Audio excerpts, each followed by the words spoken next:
वो बताती है कि जो वे है बॉन्डिंग का that is through hybrid orbital formation. तो दोनों में मेन डिफरेंस ये है कि एक एटॉमिक हाइब्रिड ऑर्बिटल की अप्रोच करती है, उसकी बेस के ऊपर कहती है कि पहले हाइब्रिड ऑर्बिटल बनते हैं और वो हाइब्रिड ऑर्बिटल जो हैं ओवरलैप करके बॉन्ड बनाते हैं जो कि प्योरली कोवलेंट। जबकि मोलेकुलर ऑर्बिटल थ्योरी ये कहती है कि ये जो एटॉमिक ऑर्बिटल्स हैं ये जब आपस में मिक्स होते हैं तो मोलेकुलर ऑर्बिटल बनते हैं। तो लिहाजा अब इन दोनों में से बेस्ट जो है वो होगी हमारे पास molecular theory, orbital theory. It has several advantages over the valence bond theory. Talk about molecular orbital formation. और मोलेकुलर ऑर्बिटल्स जो होते हैं इनको हम डीलोकलाइज्ड ऑर्बिटल भी कहते हैं। Density revolves on both nuclei, दोनों न्यूक्लियस के ऊपर जो है वो रिवॉल्व करती है मोलेकुलर ऑर्बिटल के अंदर। जबकि जो हाइब्रिड ऑर्बिटल्स हैं these are called localised orbital, उनमें जो इलेक्ट्रॉन डेंसिटी है वो रहती है, लोकलाइज रहती है। यहाँ पर चूंकि जो मोलेकुलर ऑर्बिटल के अंदर आ रही है, मसला ये जो दो इलेक्ट्रॉन हैं ये दोनों न्यूक्लियाई के ऊपर रिवॉल्व करेंगे यानी डीलोकलाइज रहेंगे, और डीलोकलाइजेशन गिव्स मोर स्टेबिलिटी। तो चूंकि स्टेबिलिटी इससे ज्यादा बेहतर डिस्क्राइब हो रही है डीलोकलाइजेशन के ऊपर ये बिलीव कर रही है, तो valence bond theory which only believes that is hybrid orbital formation. ये तो एक मेन डिफरेंस हो गया बीबीटी और एमओटी के दरमियान। अब इसमें जो एमओटी की जब हम बात करते हैं तो हम कहते हैं कि मोलेकुलर ऑर्बिटल बनते हैं and the number of molecular orbital formed is equal to number of atomic orbital combined. जितने एटॉमिक ऑर्बिटल कंबाइन करेंगे उतने ही मोलेकुलर ऑर्बिटल बनेंगे। मिसाल के तौर पर यहाँ एक एटॉमिक ऑर्बिटल इधर से, एक एटॉमिक ऑर्बिटल इधर से कंबाइन कर रहा है तो एक बॉन्डिंग और एक एंटी बॉन्डिंग बन रहा है। दो एटॉमिक ऑर्बिटल ने कंबाइन किया तो दो ही मोलेकुलर ऑर्बिटल बने। Half of them will be bonding and half of them will be anti bonding. यानी जब ये इसका मेन पॉइंट है कि जब एटॉमिक ऑर्बिटल्स दो न्यूक्लियाई की कंबाइन करेंगे तो मोलेकुलर ऑर्बिटल्स बनेंगे to number of atomic orbitals combined. जितने एटॉमिक ऑर्बिटल्स कंबाइन कर रहे होंगे उतने बॉन्डिंग मोलेकुलर ऑर्बिटल्स जो होंगे they have lower energy compare to their parent atomic orbital. ये पेरेंट एटॉमिक ऑर्बिटल्स हैं, इनसे ये बन रहे हैं तो बॉन्डिंग वो होंगे जिनकी एनर्जी लो होगी और एंटी बॉन्डिंग वो होंगे जिनकी एनर्जी ज्यादा होगी। तो bonding molecular orbitals have lower energy while anti bonding molecular orbitals have higher energy compared to their parent atomic orbitals। ये मेन पॉइंट्स हैं मॉलिक्यूलर ऑर्बिटल थ्योरी के। अब जब हम मोलेकुलर ऑर्बिटल थ्योरी बात करते हैं with reference to coordination compounds, तो हमारे पास एक कोऑर्डिनेशन कंपाउंड है COF6 यानी कोबाल्ट का ऑक्टाहेड्रल कॉम्प्लेक्स है। ये फ्लोराइड लिगेंड के साथ, वीक फील्ड लिगेंड के साथ, यहाँ वाटर भी हो सकता है वीक फील्ड लिगेंड, या अमोनिया भी हो सकता है स्ट्रॉन्ग फील्ड लिगेंड। तो पहले हम बात करते हैं वीक फील्ड लिगेंड के केस में। जब हम कोबाल्ट की इलेक्ट्रॉनिक कॉन्फ़िगरेशन लिखते हैं यानी एमओ डायग्राम जब हम ड्रा करेंगे तो कोबाल्ट की इलेक्ट्रॉनिक कॉन्फ़िगरेशन होती है 3d7 4s2 4p0। तो चूंकि कोबाल्ट जो है इसमें +3 ऑक्सीडेशन स्टेट में है, अगर आप देखें तो फ्लोराइड 6 है, -6 +3 तो ओवरऑल -3 आ जाएगा। इसका मतलब है जब 3 इलेक्ट्रॉन निकलेंगे तो फिर इसकी जो कॉन्फ़िगरेशन बनेगी वो होगी 3d6 4s0 4p0। यानी सबसे पहले आपने इलेक्ट्रॉनिक कॉन्फ़िगरेशन लिखनी है उस कोऑर्डिनेशन कॉम्प्लेक्स के अंदर जो मेटल आयन होगा। तो मेटल आयन चूंकि कोबाल्ट है, कोबाल्ट की ग्राउंड स्टेट में जो इलेक्ट्रॉनिक कॉन्फ़िगरेशन है 27 एटॉमिक नंबर है, 3d7 4s2 4p0। जबकि जब ये एक्साइटेड स्टेट में जाता है तो फिर हमारे पास 3 इलेक्ट्रिक कोबाल्ट +3 स्टेट में है तो कॉन्फ़िगरेशन आएगी 3d6 4s0 4p0। दूसरी तरफ जो न्यूक्लियाई है वो लिगेंड है और लिगेंड के पास आपको पता है कि फील्ड लोन पेयर होता है। तो 6 लिगेंड्स है हमारे पास फ्लोराइड, तो 6 लोन पेयर हमने यहाँ पर शो कर दिए। अब अगर आप इस डायग्राम में देखें तो जो मेटल आयन है इसकी रिलेटिवली एनर्जी थोड़ी सी ज्यादा बनाई गई है हायर एनर्जी है, और अगर आप इसको देखें तो ये relatively little bit lower energy पर है। इसकी वजह ये है कि दे आर हाईली इलेक्ट्रोनेगेटिव, तो इनकी एनर्जी जो है कंपेयर टू इलेक्ट्रोपॉजिटिव कॉन्स्टिट्यूएंट जो है वो लोअर होती है। ये इंपॉर्टेंट पार्ट है हेमोडायग्राम का, अगर आप इनको बराबर करेंगे तो that would be A failure. ये एक जो है मिस्टेक कंसिडर होगी, तो ये इलेक्ट्रोपॉजिटिव जो है उसकी एनर्जी थोड़ी सी हायर होगी, और जो इलेक्ट्रोनेगेटिव होगी, क्योंकि इलेक्ट्रोनेगेटिव जो है that seems to be stable, electron rich है, तो यहाँ पर जो है एनर्जी है वो थोड़ी सी लो शो की गई है। अब ये इलेक्ट्रॉनिक कॉन्फ़िगरेशन लिखने के बाद एनर्जी लेवल यहाँ पे शो किए गए हैं, ये 3D है, ये 4s है, ये 4p, उसके बाद एनर्जी आती है। अब उसके बाद जब आप एनर्जी शो कर लेते हैं तो फिर नेक्स्ट स्टेप आता है हेमोडायग्राम में linear combination of atomic orbitals के। इन ऑर्बिटल्स को कंबाइन कैसे किया जाए, यानी 6 ऑर्बिटल्स ये हैं और हमारे पास 5 ये, 1 ये और 3 p के ऑर्बिटल यहाँ पर मौजूद हैं जो कि आपस में ओवरलैप कर सकते हैं। अब इनमें से पहले कौन सा करेगा, दूसरे नंबर पे कौन सा करेगा, इसके लिए एक रूल है जिसे हम कहते हैं linear combination of atomic orbitals. Linear combination of atomic orbitals में ये होता है कि ऑर्बिटल्स जो हैं दे लीनियरली कंबाइन, उनकी प्रेफरेंस होती है कि वो लीनियरली कंबाइन करेंगे, यानी अलोंग द एक्सिस कंबाइन करेंगे। सबसे पहले जब भी कॉम्बिनेशन बनता है, जब भी जो है आप ऑर्बिटल्स मोलेकुलर ऑर्बिटल बनाएंगे, तो याद रखें कि सबसे पहले जब आपने ओवरलैप करवाना है वो एस ऑर्बिटल को करवाना है, क्योंकि ये सबसे बेस्ट लीनियरली कंबाइन करता है, because it is non directional. इसके जो है स्फेरिकल है फ्रॉम एनी साइड, इसकी अप्रोच जो है वो बेटर है। तो सबसे पहले हेमोडायग्राम में जब भी आपने एटॉमिक ऑर्बिटल कंबाइन करवाना है तो एस, उसके बाद पी की बारी आती है और फिर डी की बारी आती है। तो ये linear combination of atomic orbital यानी इफेक्टिव ओवरलैप के रिजल्ट के तौर पर जब आप कंबाइन करते हैं तो सबसे पहले एस को कंबाइन करना है, फिर पी को, और फिर डी की बारी आएगी। जब एस की बारी बात करते हैं तो चूंकि एस एक ऑर्बिटल्स है, इधर से एक एटॉमिक ऑर्बिटल, इधर से एक एटॉमिक ऑर्बिटल, एक बॉन्डिंग बनेगा, एक एंटी बॉन्डिंग बनेगा, यानी कि 2 एटॉमिक ऑर्बिटल्स ओवरलैप, ये 2 मोलेकुलर ऑर्बिटल बने, एंटी बॉन्डिंग। अभी आपने इलेक्ट्रॉन फिलिंग नहीं करनी। जब एस ऑर्बिटल ने कंबाइन कर लिया तो अब बारी आ रही है पी ऑर्बिटल की, क्योंकि इनकी जो ओवरलैप है वो डी से बेटर है। एस होगा पहले, फिर पी होगा, फिर डी होगा। अब पी के 3 एटॉमिक ऑर्बिटल्स आ रहे हैं, तो यहाँ से भी लिगेंड के फिर 3 एटॉमिक ऑर्बिटल कंबाइन करेंगे, 3 बॉन्डिंग बनेंगे, 3 एंटी बॉन्डिंग बनेंगे, यानी जितने एटॉमिक ऑर्बिटल्स कंबाइन करेंगे उतने ही मोलेकुलर ऑर्बिटल बनेंगे। अब जब ये एस भी हो गया खत्म, पी भी खत्म हो गया, तो यहाँ से एक एटॉमिक ऑर्बिटल ने एस के साथ कंबाइन किया था, 3 ने पी के साथ किया था, तो पीछे हमारे पास 2 लिगेंड के ऑर्बिटल्स अभी रहते हैं। टोटल 6 थे, एक ने एस के साथ कंबाइन कर लिया, 3 ने पी के साथ कर लिया, तो 2 हमारे पास एटॉमिक ऑर्बिटल्स अभी बाकी हैं। तो अब हम देखेंगे कि डी ऑर्बिटल्स को ओवरलैप करवाएंगे, और डी ऑर्बिटल आपको पता है कि 2 सेट्स होते हैं इसके, एक D X square Y square D Z square जिसको हम ई जी सेट कहते हैं, और एक है टी टू जी सेट जिसमें डी एक्स वाई, वाई जी और जी एक्स है।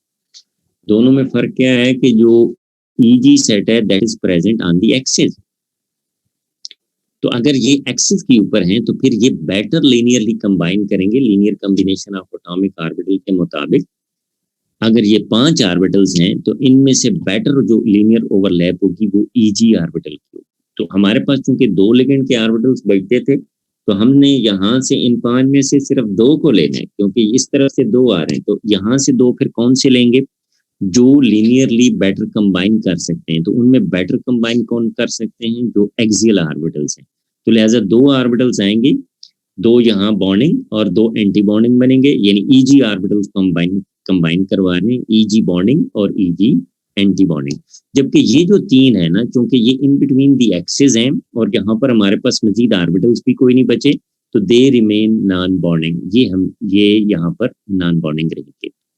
एक दफ़ा फिर मैं आप इसको एमओ डायग्राम को रिपीट कर देता हूँ कि सबसे पहले आपने इलेक्ट्रॉनिक कॉन्फ़िगरेशन लिखनी है कोबाल्ट की। अब मिसाल के तौर पर अगर यहाँ पर आयरन हो, तो आयरन के ऊपर +2 चार्ज है, तो उसकी भी अगर आप कॉन्फ़िगरेशन देखेंगे तो वो +2 के हिसाब से 3d6 बनेगी। यानी वो 3d6 4s2 होता है, तो आयरन +2 में 2 इलेक्ट्रॉन s के जाएँगे तो 3d6 बन जाएगा।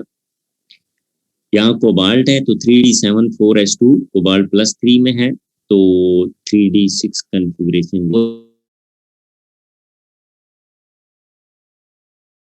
पेयरिंग स्टार्ट हो। तो 12 इलेक्ट्रॉन यहाँ पर डिस्ट्रीब्यूट हो गए, 6 इलेक्ट्रॉन जब हम बारी आई तो हमने देखा कि हमारा लिगेंड वीक फील्ड है या स्ट्रॉन्ग फील्ड है। अगर यही कॉम्प्लेक्स CONH3 6 के साथ होता, तो फिर ये 6 के 6 इलेक्ट्रॉन यहाँ आते और फिर ये एनर्जी गैप थोड़ा ज़्यादा आपको बनाना होगा, शो करना होगा जब आपने कंपैरिजन करना है CONH3 6 की डायग्राम का और F6 का। तो ये जो लेवल है, ये जो 10DQ लेवल, जब ज़्यादा एनर्जी लेवल बनाएँगे तो फिर वो इलेक्ट्रॉन ऊपर जाने की बजाय पहले पेयर अप रहेंगे, तो यहाँ पर आ जाएंगे। तो इस डायग्राम से आपको ये कौन सा कॉम्प्लेक्स पैरामैग्नेटिक है, कौन सा डायमैग्नेटिक है। COF6 पैरामैग्नेटिक है क्योंकि इसमें वीक फील्ड लिगेंड था, इलेक्ट्रॉन जो है वो अनपेयर्ड रहे हैं। जबकि अगर ये स्ट्रॉन्ग फील्ड लिगेंड होता कोबाल्ट हेक्सामीन के साथ, तो फिर ये इलेक्ट्रॉन यहाँ रहते, ये एनर्जी गैप ज़्यादा होता, तो ये डायमैग्नेटिक। तो MOT बता सकते हैं आप, पैरामैग्नेटिज्म, डायमैग्नेटिज्म बता सकते हैं, और इवन कि आप कलर एक्सप्लेन भी कर सकते हैं, क्रिस्टल फील्ड स्प्लिटिंग भी एक्सप्लेन कर सकते हैं। इसलिए मोलेकुलर ऑर्बिटल थ्योरी जो है it is much superior because it contains many information. Valence bond में सिर्फ एक इंफॉर्मेशन थी कि स्ट्रक्चरल जो बॉन्डिंग एस्पेक्ट है वो कोवलेंट है हाइब्रिड ऑर्बिटल के थ्रू। CFT कलर के बारे में बताती है, क्रिस्टल फील्ड स्प्लिटिंग के बारे में बताती है, और क्रिस्टल फील्ड स्प्लिटिंग भी एक्सप्लेन कर रही हैं।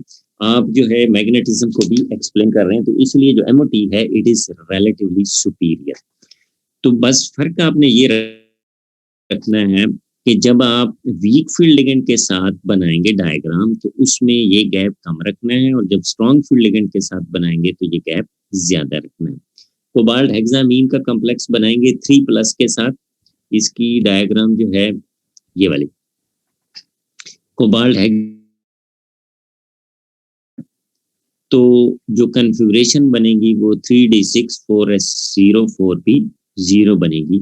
सेम पैटर्न पे बनेंगे, पहले s ऑर्बिटल कंबाइन करेगा, फिर p करेगा, 3 बॉन्डिंग 3 एंटी बॉन्डिंग। उसके बाद ये जो 2 ऑर्बिटल्स बच जाएंगे ये ओवरलैप करेंगे Eg के साथ because they are lying on the axis. 2 bonding 2 anti bonding और ये 3 नॉन बॉन्डिंग रहेंगे। लेकिन जब इलेक्ट्रॉनिक डिस्ट्रीब्यूशन की बात आएगी तो ये 6 इलेक्ट्रॉन पेयर्ड रहेंगे, ये यहाँ पर जो है डिस्ट्रीब्यूट नहीं हो सकेंगे। तो इस वजह से ये पेयर्ड रहेंगे और ये कॉम्प्लेक्स डायमैग्नेटिक कॉम्प्लेक्स कहलाएगा। अब इसी एग्जांपल के साथ अगर आप जो है Fe लगा देते हैं, cobalt hexamine 2+,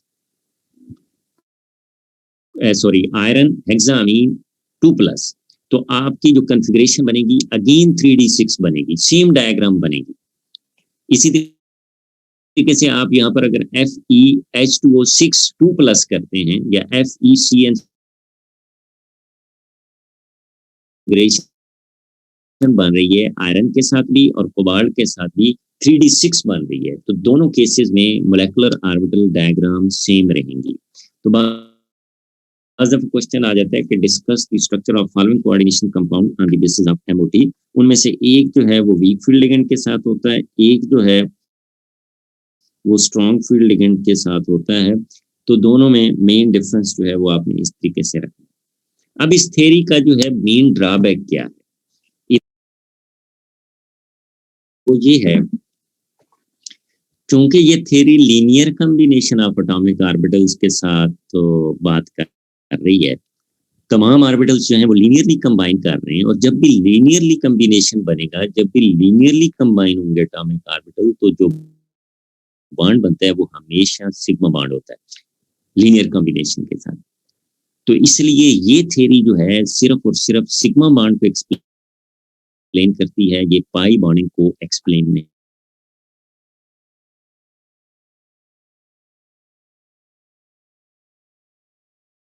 which results sigma bonding। तो यहाँ इस MOT से आप सिर्फ सिग्मा बॉन्ड एक्सप्लेन कर सकते हैं, आप जो है पाई बॉन्डिंग को एक्सप्लेन नहीं कर सके, जैसे कार्बन मोनोऑक्साइड के केस में है। तो उसके लिए फिर एक और थ्योरी है जिसका नाम दिया गया था लिगेंड फील्ड थ्योरी। वो थ्योरी जो है that is a modified form of molecular orbital theory. वो बेसिकली पाई बॉन्डिंग को एक्सप्लेन करती है, वो बिल्कुल इसी तरह की है लेकिन थोड़ी सी उसकी मॉडिफिकेशन है। लेकिन आपको ये पता होना चाहिए कि MOT का मेन वैल्यू है कि it does not discuss about the pi bonding, it only discuss about the sigma bonding. यहाँ तक कोई क्वेश्चन पूछना हो? सर ये जो एंटी बॉन्डिंग मॉलिक्यूलर ऑर्बिटल्स हैं, इनकी अरेंजमेंट किस बेस पे हुई है? कौन से? सर इसी में जो है कि डी पहले है, ये देखना, पहले S ने कंबाइन किया है, उसके बाद P ने किया है, इनकी एनर्जी उसी पैटर्न पे है। और ये जो D ऑर्बिटल्स हैं इनकी तो स्प्लिटिंग हुई है ना। अब ये D ऑर्बिटल S से ऊपर तो नहीं जा सकते, वरना आपकी डी ट्रांजिशन ही पॉसिबल नहीं होगी। उसमें सर एनर्जी की दोनों में सेम है। सॉरी, दोबारा बोलें।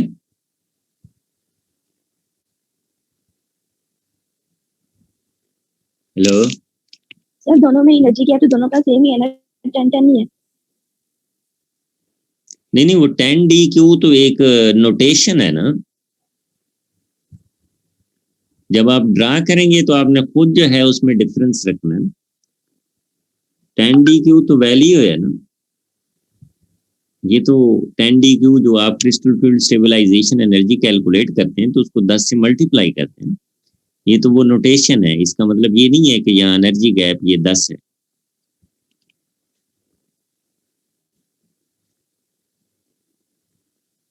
आपने खुद जब ड्रा करना है तो थोड़ा डिफरेंस रखना है।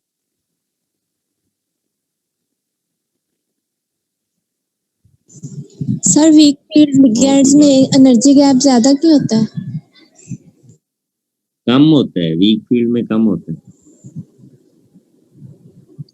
स्ट्रॉन्ग फील्ड में ज्यादा होता है ना। बताया तो था कि क्रिस्टल फील्ड स्प्लिटिंग जब स्ट्रॉन्ग फील्ड लिगेंड होगा तो चूंकि रिपल्शन जाएगा, और जब एनर्जी गैप बढ़ जाएगा तो फिर इलेक्ट्रॉन इजीली ऊपर नहीं जा सकते, क्योंकि गैप एनर्जी का ज्यादा होता है, एनर्जी रिक्वायर्ड ज्यादा होती है, तो वो इलेक्ट्रॉन जो है नीचे पेयर अप रहते हैं। सर क्या ये टेट्राहेड्रल को भी एक्सप्लेन कर सकती है ये थ्योरी?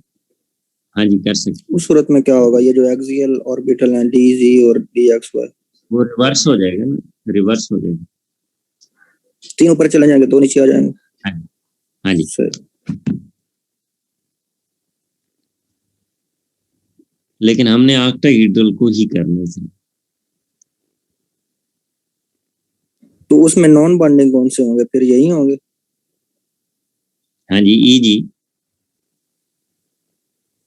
EG नॉन बॉन्डिंग होंगे। हाँ जी,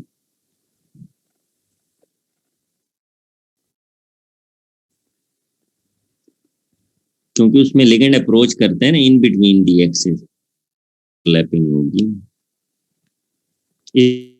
इसका रिवर्स हो जाएगा ना। जैसे CF स्प्लिटिंग आपने देखी है, ऑक्टाहेड्रल के बिल्कुल रिवर्स है।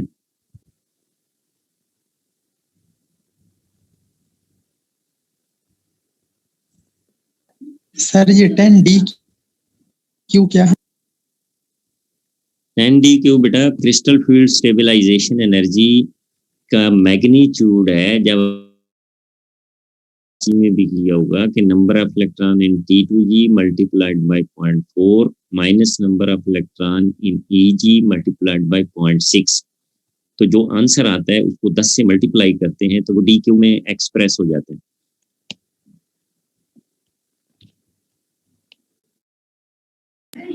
सर ये एंटी बॉन्डिंग P ऑर्बिटल की एनर्जी S से ज्यादा क्यों होती है? ऐसे देखना, वो पहले ओवरलैप कर रहा है, P की ओवरलैपिंग बाद में हो रही है।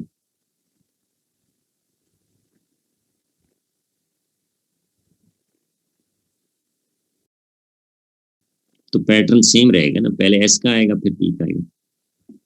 Yes sir.